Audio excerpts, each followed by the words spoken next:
and welcome to Corgi Town, USA. I am Candy. In my lap is Chuckles, our spokescorg. I am Catherine, and at my side is Digby, my son. Yes, and we've already lost equipment once today, which happens here at Corgi Town, USA, where the corgis run the town. That's right. Welcome to season 6. Welcome to season 6. If you're new here, hi. We have all kinds of episodes about health and well-being of you and your dog, your pet parent lifestyle. We're here on the side of the health and well-being of the pets and our lives with them. We have gotten a little chilly on the last couple seasons with our creator series. Yes, our creator series is our fun interviews with those who create, usually specifically corgi based, but not always. Dog-centric, dog-centric, pet parent-centric. Yeah, pet-centric creators. And we're going to bring it back in a big way. Right. So we have writers, authors, we have bakers. Well, you bake. I bake. But yes. You bake for humans. I do bake for humans. You are very talented at that. That's my diet plan. Make everybody else around me larger so I look smaller. That's right. It's working. We have people who have created jewelry and clothing. Different mediums. And all kinds of different mediums. And today, our guest. She wrote a book called Bonus Days. This is Bonus Days. If you're watching on YouTube, I'm showing a cover of the book. It is wonderfully illustrated, but we have the author of Bonus Days, a dog story about hope, second chances, and love. Now, if you've been with us the previous 5 seasons, thank you so much. Without you, we couldn't keep doing this. But Miriam Valere, the author of this book, has joined us a couple of times. And she was with us when we talked about her other book, Another New Normal, about her serial journey with degenerative myelopathy and taking care of dogs with DM. And she also joined us for our very heavy-hearted parts 1 and 2 of season 4, which is what I learned about having and losing a DM dog, in which I talked about my journey with our dearly departed Hammer, a member of the Corgi committee who I lost to DM last year. Yes. So if you've been on the show, you'll be familiar. Should we welcome her back on to talk about her new book? Let us welcome Miriam. Miriam, welcome back to our show. Thanks so much for having me, Candy and Kat. And congratulations, 6 years of doing this is amazing. Well done. Thank you. Thank you. It's a little shy of 6 years because we do 23 episodes and we take a couple months between seasons. So it's probably more like 4.5 years. But yeah, 6 whole seasons of the show. I think it's a huge accomplishment. So well done. Thank you. Yeah, thank you so much. What can I say? We're masochists and gluttons for punishments. Anyway. Well, it's always a pleasure to be here and chatting with you. Thank you so much. And let's talk about your book. So again, I'm going to say the title one more time. Bonus Days, a dog story about hope, second chances, and love. And it is also illustrated by, it's Marian Gorin. Did I pronounce that correctly? You did. So author is Miriam and illustrator is Marian. It's a tongue twister. Yes, it is. So tell us about the inspiration of this book. Well, the inspiration started in 2017 when in early fall, I started receiving multiple notifications from people in the local Corgi group about a senior Corgi that they saw on the local classifieds being rehomed. And they all knew that I was a sucker for old dogs and, and just wanting to help out, where I can with adopting special needs or senior dogs. And at the time, I had Sassy, my DM dog, and another Corgi, Zeke, and I really didn't think I could handle a third dog, but I said, I will do everything I can to try to help, spread the word about this guy. And so I called the owners to find out what the situation was so I could just get a little bit more background about the dog and, see if I could help get him a good home. Only to be told on the phone, well, if we don't have him gone by this Saturday, we're taking him to the pound. Oh. I said, I'll be up tomorrow. I mean, it was like, it's like literally, it was just, I could not, that was not an appropriate response. And so I went up and I just assumed I'd foster him until I could find a home. But by the time I got home with him, I was in love. And so he came to stay with me and we had 6 great months together before he passed. And I mean, the book is just his story of coming home with me, basically. That's so Oh, precious. And how old was he when you got him? We're guessing 15, 14 or Okay. 15. Yeah. Okay. I mean, the owners actually couldn't remember how old he was. They, but the vet said, yeah, he's got to be close to 15, just based on how he looked and, his health conditions and things. So, but he was the sweetest boy.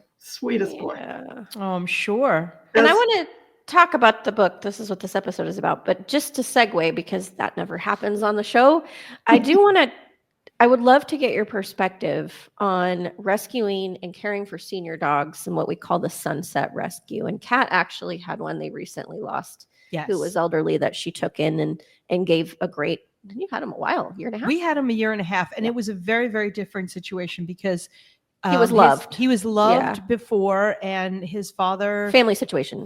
situation. When Orion, his father, went to get himself together, which I'm so proud of our friend for, and he would call and he would always Made sure that he had a great made home with you sure that guys. he had Sure. a great home and everything. Mhm.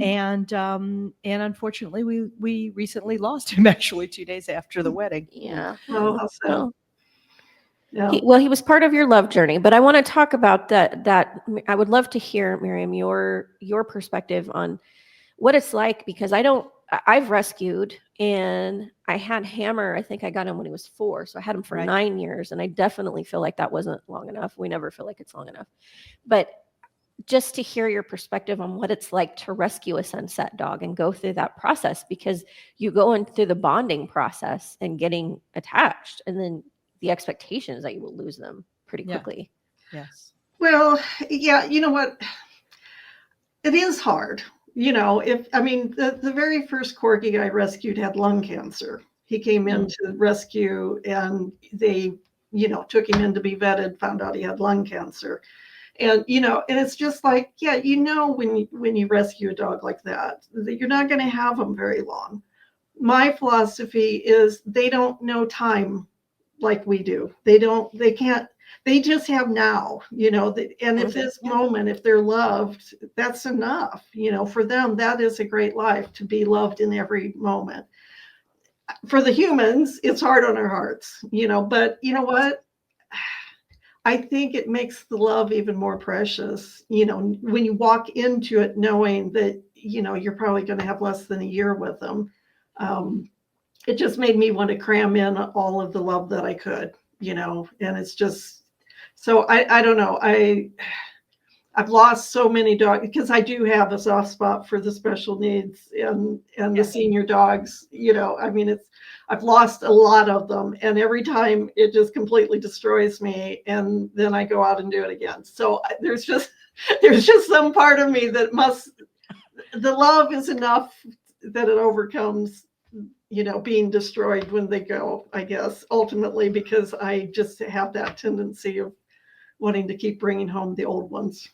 You're also a glutton for punishment. Yes. That might be another way of putting it. Yes. Yeah. Well, That's it. God bless you for doing it. That's it. We love you for it. We love you for it. And so Eric and I foster, and it has been particularly difficult for me to see all these notifications about, hey, here is the list. And it's called the E list. And E is for euthanasia. And I'm just going to be as blunt as, I am.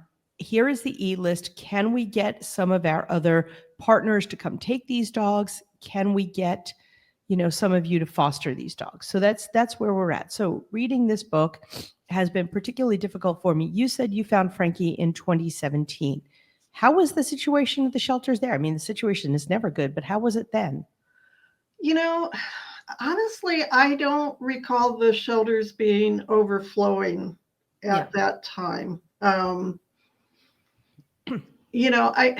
it's, you just know that if a senior dog is put in a shelter, that their chances of getting out is not great, Right. So, Correct. Fortunately for this, and in real life, Frankie's name was Frodo. I changed it for the book. But yeah, he was Frodo. Luckily, they put him on KSL, the local news classifieds, and that's, so he never did go into a shelter because I just went up and took him. I mean, it's just like he's coming home. So, but yeah, I mean, the rescues. I think the only time the rescues have had a lull was during the pandemic. Right. When a lot of people, suddenly they're home and they look for the companionship. And I think the challenge with shelters being back full again is that then suddenly people are back to work and for some reason they think they can't care for that animal any longer when they're gone during the day, which is ridiculous because dogs are just perfectly fine. They're going to just sleep for 8 hours until you come home. I mean, That's right. So it's just Unless they have separation anxiety, that's another conversation. Well, right. I mean, there certainly are dogs that aren't going to do well alone, but but there are also things that you can do to manage that too. So yeah, I mean, we're just in a really challenging time, because there's just so many animals that are needing new homes, that are going to commit to taking care of them till those animals die, and it's just, I mean, it's heartbreaking. And I see the posts, of the local humane society and the shelters. And it's just like, I just want to take them all. And if I could just win the lottery and have 20 acres where I could have 50 dogs. Sanctuary. Yeah. I'm there with you. Probably do it. So, but here we are. I don't have that much space for that many dogs, and I don't have the way to financially care for that many dogs. I mean, I would certainly keep adopting more animals, but there's a point where financially you just can't do it. It's Exactly. just, I mean, you have to really consider the cost of, I mean, vet bills are not inexpensive. I mean, it's just, and then if you have a medical emergency, then it's like, somebody blows their knee or whatever, I mean, it's like I mean, it really can add up. And so I know it's, you've got to just kind of manage your animal household so that you can afford to properly care for them. I wouldn't know anything about that with multiples over here, she said sarcastically. Exactly. Yeah, but it's in time too, right? Time and attention and focus. You need to be able to spread that out so that you're not doing a disservice to that animal. That's why hoarding is a concern. Right. Because there are people out there that their hearts are heavier than their sense. Right. And they wind up with too many in a home that they can't possibly care for or manage. They all need training and structure as well, and that's something to factor in. Not even talking about right financial. So yeah, exactly. So if every home could just have 1 or 2 good dogs and a couple of cats, life would be good. So exactly. So let's flip that around because we're talking about, why not? So can you tell us why? Why do you go for the older dogs and those with disabilities? What is the reward for you? With the old dogs, they just want a soft place to land. They're so grateful.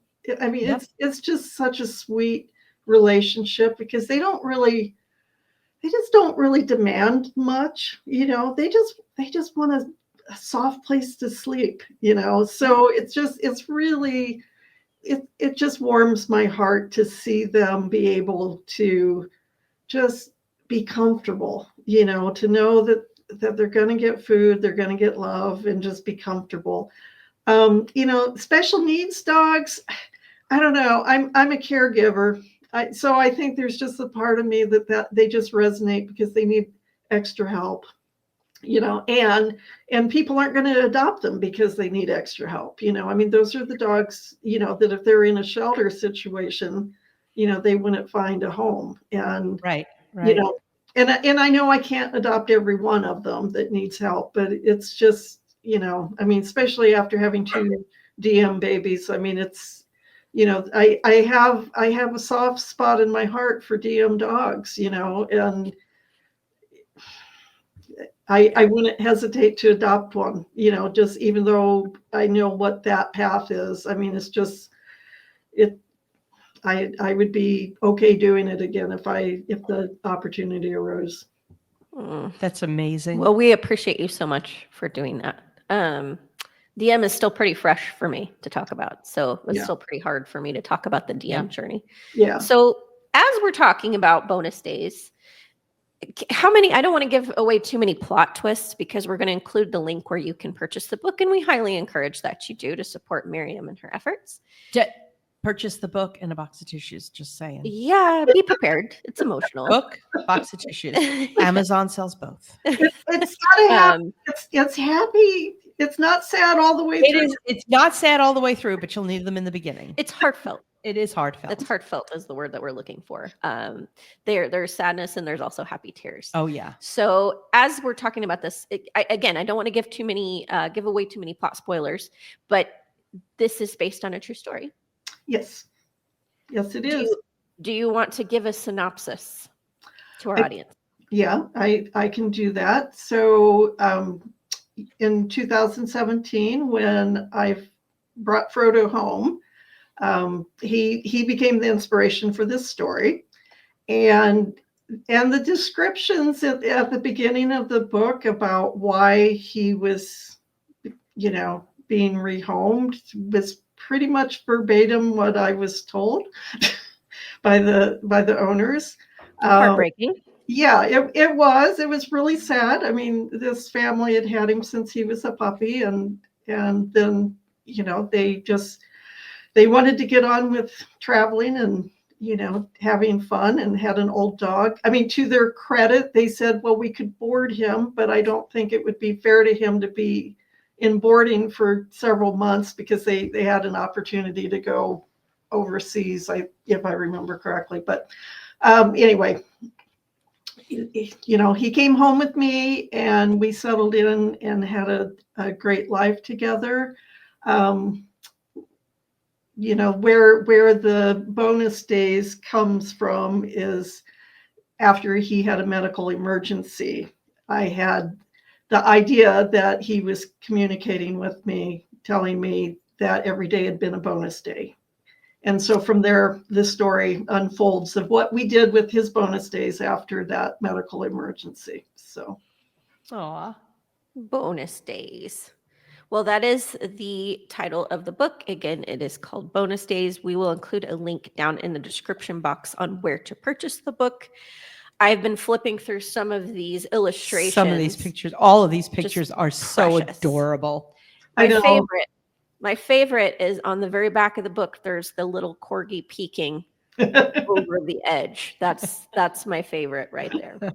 Yeah. But there are many here that just you can really feel the emotion of the character from the illustrations. Yeah, I have to say my illustrator she's phenomenal, just absolutely phenomenal. And her ability to, because some of the scenes, like we had an angel visiting Frankie, I mean, it's like some of the scenes are not things that you can really easily, depict in a painting. And but I would communicate with her. We were emailing back and forth what the scene should look like, and she would like, oh, I think I can do this. I think, and then she'd come back with the sketch, and then like, okay, I can paint it this way, because she's working in watercolor, not the easiest medium, Yeah. to really work in. And I mean, I was just blown away with how she was able to make things look magical, to bring to life some of those scenes, or the scenes where he's thinking about something, that she was able to make that, actually look like he's remembering or thinking about, something. And his little corgi smile is there, which is Yeah. And she captured a tricolor pretty well. Yeah, she kept the tricolor a redheaded pretty well. tricolor. There is a scene, and again, not too many plot spoilers, but there is a precious scene. I'm going to show to the camera for anyone listening. If you're viewing, I will describe it to you. But our little main character here gets visited by an angel, Yes. Corgi. And there's a illustration here. And you see our main character in the forest with trees, and then you see a little corgi friend fly away with his angel wings. It's absolutely precious. That's just to give it away for anyone to be curious, because that is a beautiful painting. yeah, that right there is kind of worth it, because there's a lot there. So as we're talking about this, I would love to hear, and we've sort of alluded to it as we're talking about sort of, Miriam, your why and what you do and what you do for corgdom, for the animal kingdom. Is there what you would call a big message from this book that you want to be communicated? You know, I think the big message of the book is really, you know, that love can happen at any age. You know, I mean, you think of falling in love with a corgi puppy, or, you know, any kind of puppy or a kitten, you know, but it's like you can still have wonderful, rich lifetime of love with the dog, even if you only have them, you know, for, you know, a few months. I mean, it's just like they love with their entire, I mean, their entire essence basically is love, right? I mean, I honestly think dogs are, you know, every molecule is just a molecule of love that makes up this body that we call a dog, you know. And it's just like, they don't need much. I mean, you may think that, oh, you know, because I can't take my dog out hiking, you know, or go to, you know, fun places, you know, to take them, that they're not going to have a great life. No, they're going to have a great life if you just, you know, walk them around the block and cuddle with them every day. That's all they want, you know. Interact. That's Yeah. it. That's all they need. I mean, to make them a valuable member of your household, to treat them as your companion, that's all they want. And they will give you a lifetime of love, no matter how long you know, in our timeline, how long you have them, whether that's 15 years or you have them for, you know, 6 months. I mean, it's like you will get a lifetime of love from that animal. And it's just, you know, I mean, and to me, that is worthy of doing. For sure. I haven't rescued any seniors yet, but I have rescued a few adults, and I can say that's true. I think Hammer was 4 or 5. Booger was 4 or 5. Yep. Yeah. And she's a senior now, and she's my last senior rescue that I have in the house. And she gets to do whatever she wants. Yeah. That is Booger's world, and we're all living in it. So Yep. it's whatever suits her and makes her happy and comfortable, and we roll with that. She doesn't Yes. really have any rules or anything. Well, Indy was a senior dog, and then of course Wiggin was a senior dog. He came with the husband. The husband got him as a puppy. Bonus dog. But so and all these bonus days that he got, because he kind of had a new chance at life. He Right. was you know, in a different situation, I like to think a better situation. So he got a whole bunch of bonus days and a better chance at life. I know people love puppies, and as a foster, I've been fostering moms and puppies, and I can honestly say I don't see the appeal anymore. I mean, they're adorable Because you're doing all the work because over and I'm over cleaning again. up a lot Yeah, of poop. I know. Right. I like you know, older dogs, and we're in search right now of an older dog. So Yeah. you know, so we will be getting an Australian cattle dog, likely. That is the dog that my husband loves, and so A good companion for Digby. I got to be fair. Yeah, they'd be good companion. They'd for be Digby. good companions, Yeah. and I would not be opposed to any dog right now that needs rescuing. Yeah. So Right. please rescue. Yeah. Well, and I have a running list of available adoptees that are kind of all over the country of the continental United States. Some are even have been overseas, but mostly in the US. And then we have a list of people that reach out to me and say, this is the region I'm looking in. I'm willing to travel this far. You can still reach out to me if you want to do that. We do have that list. And so I'm known to pick it up on my radar, and this is in this portion of the country, and send it out to you. Here, reach out for more information. That's kind of all I do. I have to sort Right. of pad that so that I'm not trying to manage all these different things. But I do make that connection of, you're in this region, you're looking, here are the adoptables. Is it dog only home, et cetera, et cetera. So that's the way that I'm able to contribute and not bring them all home, because that was always the fear with Me, everybody says how you're going to wind up with all of them. No. This is Nope. how I'm able to do it. Yes. Is that we have this wonderful network of people that are willing to adopt and take in, and I can bridge that connection. And we've had a few just this week, and that just warms my heart that we found homes for them Oh, because of this amazing network. Yeah. That's fantastic. And yeah, I mean, having that kind of network is, I mean, what a great way to use your platform, to really help other dogs, because that's you reach a lot of people, with your Facebook community and your podcast community. So I'm glad you can do that. We're all here for the pups. That's the whole reason why we do this. That's right. So. That's right. Well, thank you so much, Miriam. We're going to let you get back to your day. We don't want to take up the whole thing. But again, we highly encourage you to pick up a copy of Bonus Days, a dog story about hope, second chances, and love by Miriam Valere. Again, those links will be in the comments or in the description box of this video and on the audio platforms. Miriam, do you want to just say to anyone listening who might be driving on where they can find your book? It's available on Amazon, and that's Amazon internationally as well. So if you're in Australia or, the UK or wherever, you don't have to deal with the shipping costs from the US. And then it's also you have overseas listeners. Yes, we do. And it's also available on my website, aspenglowpublications.com. And if you order from there, I will sign the book, personalize it for you. So excellent. Thank you for doing that. Perfect. Well, thank you so much, Miriam, for sharing your art with us and your heart, and for everything you do and being an honored guest again. Yes, and for all the love, you're giving all those pups, and you are an inspiration for sure. Oh, thank you. And it's an honor always to be a guest here. I love the work you two are doing, and wish you the greatest success as you head into season 6. Pause together. Thank you. Right. Okay. Thank you. So have a great rest of your day. Bye-bye. Bye. So you're going to read the rest of it, right? I'm going to read the rest of it. Yeah. We're going to get Kat a box of tissues. Yes.